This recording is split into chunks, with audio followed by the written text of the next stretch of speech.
Um homem acordou cedo, ouviu que estava sendo deposto, foi ao quarto e se matou com um tiro no peito. Esse homem era o presidente do Brasil. E esse gesto trágico que poderia ter destruído a democracia brasileira foi exatamente o que a salvou. Mas para entender por que Getúlio Vargas chegou a esse ponto, precisamos voltar 10 anos antes. Precisamos entender uma das décadas mais decisivas da história econômica do Brasil, de 1945 a 1955, uma década de ilusões, crises, criações extraordinárias e decisões que moldaram o país que você vive hoje. A Segunda Guerra Mundial havia acabado. O mundo estava destruído, reconstruindo-se. E nesse cenário, as grandes potências se reuniram em Bretton Woods, nos Estados Unidos, para redesenhar a economia global. A ideia era simples: livre comércio, câmbio estável, cooperação financeira, um mundo mais liberal, mais aberto. O Brasil assistia tudo isso com esperança. Havia mandado soldados para lutar na Europa, ao lado dos aliados, contra o nazifascismo. E havia uma contradição gritante nisso. Como um país que lutava pela democracia podia ser governado por uma ditadura? Essa contradição tinha nome: Getúlio Vargas. E ela custaria o cargo a ele. Em 1945, militares e opositores, com a simpatia clara dos Estados Unidos, forçaram a renúncia de Vargas. O Estado Novo, que desde 1937 estava encerrado. E com isso, tivemos as eleições. E quem venceu foi o general Eurico Gaspar Dutra, candidato do PSD, derrotando o brigadeiro Eduardo Gomes, da UDN. O Brasil entrava em uma nova fase democrática, pelo menos no papel, e com uma grande ilusão nas mãos, o governo Dutra começou acreditando que o Brasil estava em uma posição privilegiada no cenário internacional. Afinal, o país havia colaborado na guerra. As reservas pareciam robustas. Os preços do café deveriam subir e o capital estrangeiro deveria fluir para cá. Era uma ilusão perigosa. Na prática, metade das reservas estava em ouro, reserva estratégica intocável. Boa parte do restante eram libras esterlinas bloqueadas, que não podiam ser usadas livremente. E os dólares líquidos de verdade? Apenas 92 milhões. Nada perto do que o governo imaginava. Mas o governo não sabia disso ainda e agiu como se tivesse muito mais dinheiro. O principal problema identificado pelo governo Dutra era a inflação. E o diagnóstico era ortodoxo: cortar gastos, apertar o crédito, equilibrar o orçamento. Ao mesmo tempo, a taxa de câmbio foi mantida valorizada, o que barateava as importações. E os controles cambiais foram afrouxados. O resultado? As reservas despencaram.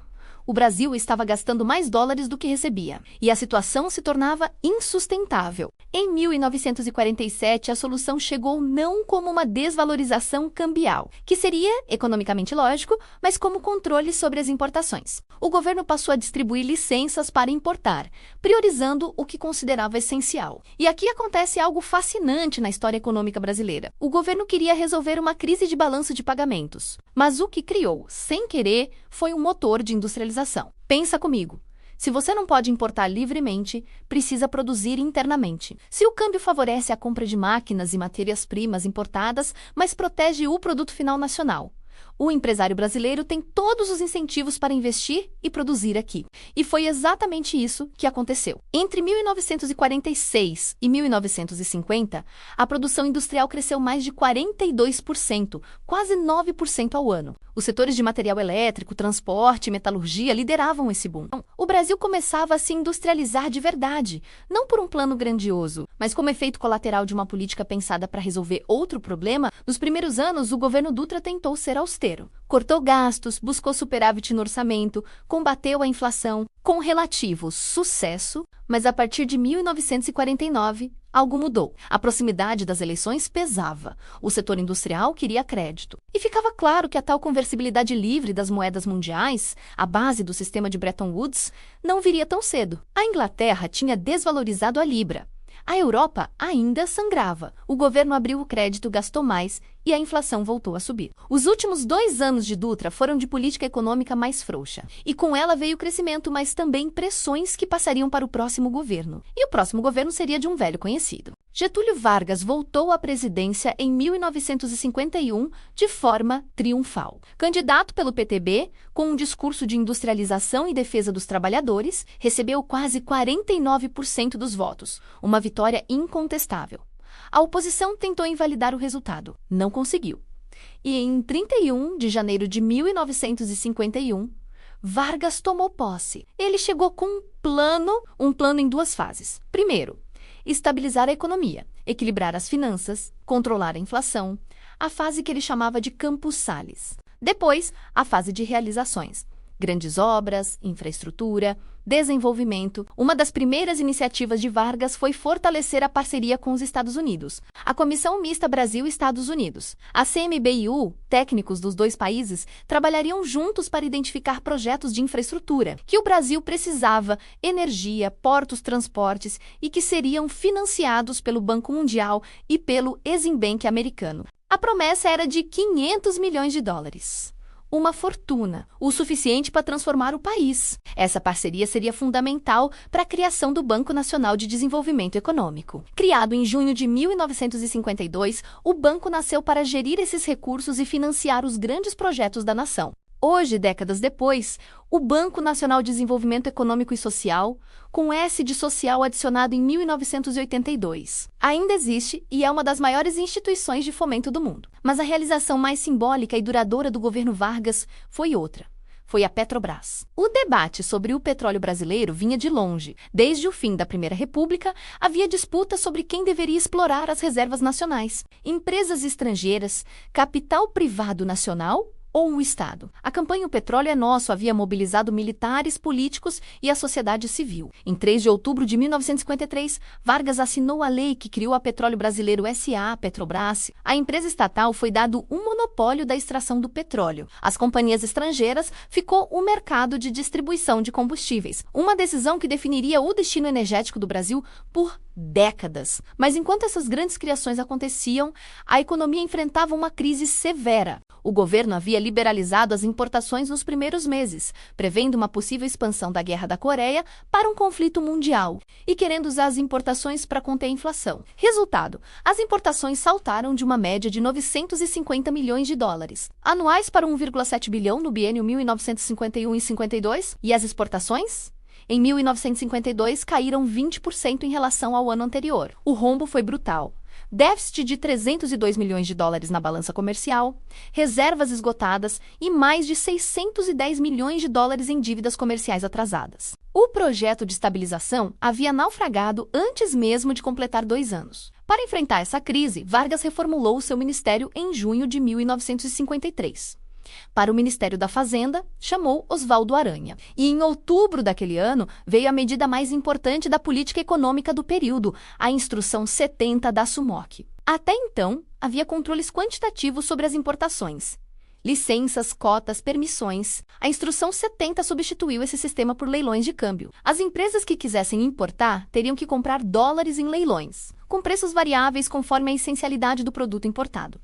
O resultado era elegante. As importações consideradas essenciais, trigo, petróleo, insumos industriais, tinham um câmbio mais favorável. Importações de bens supérfluos teriam que pagar muito mais caro. Ao mesmo tempo, os ágios pagos nos leilões geravam receita para o governo, reduzindo a necessidade de imprimir dinheiro para cobrir o déficit. Era protecionismo sofisticado e funcionou, pelo menos no curto prazo. Se 1953 havia sido o ano da crise cambial, 1954 seria o ano em que as crises políticas e econômicas se misturaram de forma explosiva. O problema central era o salário mínimo. O ministro do Trabalho, João Goulart, o Jango, futuro presidente, propunha um reajuste de 100%. Os industriais, a UDNI, parte dos militares queriam no máximo 33%. A proposta de Goulart, diziam seus opositores, era um instrumento para estimular a luta de classes. Um documento que ficou conhecido como o Manifesto dos Coronéis alertava para o suposto perigo comunista e a deterioração dos padrões morais e materiais do Exército.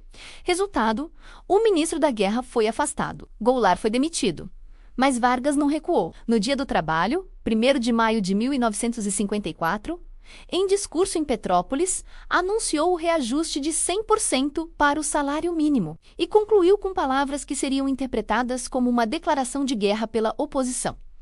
Hoje estais com o governo, amanhã sereis o governo. Além do conflito salarial, o café voltava a dar dor de cabeça. Os preços internacionais estavam altos. o que era bom para a receita, mas gerou um boicote nos Estados Unidos, onde consumidores e governo enxergavam nas práticas brasileiras um monopólio abusivo. As exportações despencaram. E a crise cambial, que havia sido contida pela Instrução 70, ameaçava voltar. O programa de estabilização de Oswaldo Aranha estava naufragando. Em agosto de 1954, um atentado no Rio de Janeiro mudaria tudo. Na Rua Toneleiro, assessores próximos ao governo tentaram assassinar Carlos Lacerda, o jornalista e político mais feroz opositor de Vargas. Atentado falhou, mas acabou matando o Major da Aeronáutica Rubens Vaz, que acompanhava Lacerda. A Aeronáutica abriu investigação paralela. Militares antivarguistas se mobilizaram. A imprensa clamava por renúncia. A oposição, que já vinha exigindo o impeachment de Vargas, tinha agora o pretexto que precisava. Na madrugada de 24 de agosto, em reunião ministerial, Vargas aceitou um afastamento temporário. Mas ao amanhecer, generais foram ao Palácio do Catete exigir renúncia imediata. Vargas soube que estava sendo deposto. Foi ao quarto e deu um tiro no peito. Sua carta-testamento, lida depois ao Brasil, era um documento político de enorme força. Acusava os inimigos da nação, defendia os trabalhadores e declarava que saía da vida para entrar na história. E aqui está o paradoxo fascinante que mencionamos no início. O suicídio de Vargas poderia ter precipitado um golpe. Tinha todos os ingredientes para isso, mas aconteceu o contrário.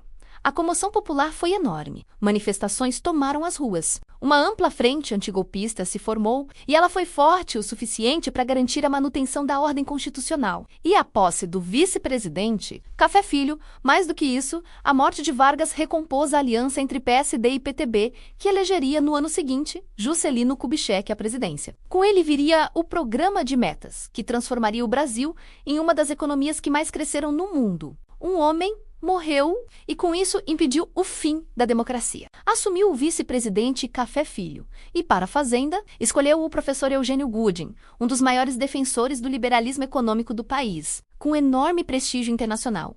Gooding queria estabilizar e foi brutalmente ortodoxo. Contraiu o crédito, elevou os juros. O resultado foi uma forte crise de liquidez, aumento de falências, queda de investimentos. O programa era eficaz, mas doloroso e politicamente insustentável. A cafeicultura reclamava do câmbio valorizado, que reduzia sua receita. Chamavam de confisco cambial. Com as eleições presidenciais se aproximando, as pressões políticas cresciam. Gooding pediu demissão em abril de 1955, antes de sair. Gooding deixou uma marca importante, a Instrução 113 da SUMOC. De janeiro de 1955, ela permitia que empresas estrangeiras internalizassem equipamentos e bens de capital sem precisar de cobertura cambial. Era basicamente uma forma muito vantajosa de trazer investimento direto estrangeiro para o Brasil. Essa instrução seria muito usada no governo seguinte. O programa de metas de JK dependeria dela para atrair montadoras e indústrias pesadas internacionais. O substituto de Gooding foi o banqueiro paulista José Maria Whittaker, defensor intransigente dos interesses dos cafeicultores. Ele queria unificar as taxas de câmbio e eliminar o confisco cambial. Tinha um projeto elaborado pelo economista Roberto Campos. O Fundo Monetário Internacional adorou o projeto, mas Café Filho decidiu mandá-lo ao Congresso, o que na prática era sepultar a reforma, mas Whittaker renunciou. Seu substituto pouco pôde fazer nos 3 meses restantes. E assim terminou a década, sem a reforma cambial, mas com um Brasil transformado. De 1945 a 1955, o Brasil viveu 10 anos de contradições extraordinárias. A indústria cresceu 42% no governo Dutra, não por planejamento, mas como efeito colateral de controles cambiais criados para resolver uma crise de pagamentos. O BND e a Petrobras nasceram de um debate que vinha de décadas e de uma conjuntura política específica. A Instrução 70 criou um sistema cambial sofisticado que protegeu a indústria nacional e financiou o governo. E o suicídio de um presidente ditador democratizado salvou a democracia que ele ajudara a fragilizar. No final da década, a participação da indústria no PIB havia crescido pouco nos dados gerais, mas dentro dela, a transformação era profunda. As importações industriais caíam, a produção doméstica aumentava. O Brasil estava cada vez mais produzindo aqui o que antes importava. E esse modelo de desenvolvimento voltado para dentro, protegido e com forte participação do Estado, dominaria o Brasil pelos 30 anos seguintes. foi uma escolha, com seus acertos e seus custos. E entender essa escolha é fundamental para entender o Brasil de hoje. Você chegou até aqui, isso diz muito sobre você. Esse tipo de conteúdo não é para quem quer respostas fáceis. É para quem quer entender de verdade como o Brasil foi construído. Se esse vídeo te fez ver a história de outro jeito, faz um favor para mim. Deixa o like aqui embaixo. Parece simples, mas ajuda demais esse canal a continuar crescendo e produzindo conteúdo como esse. Se inscreve no canal e ativa o sininho. Toda semana tem um novo episódio mergulhando na história econômica do Brasil e do mundo. E compartilhe esse vídeo com alguém que você acha que precisaria ver isso.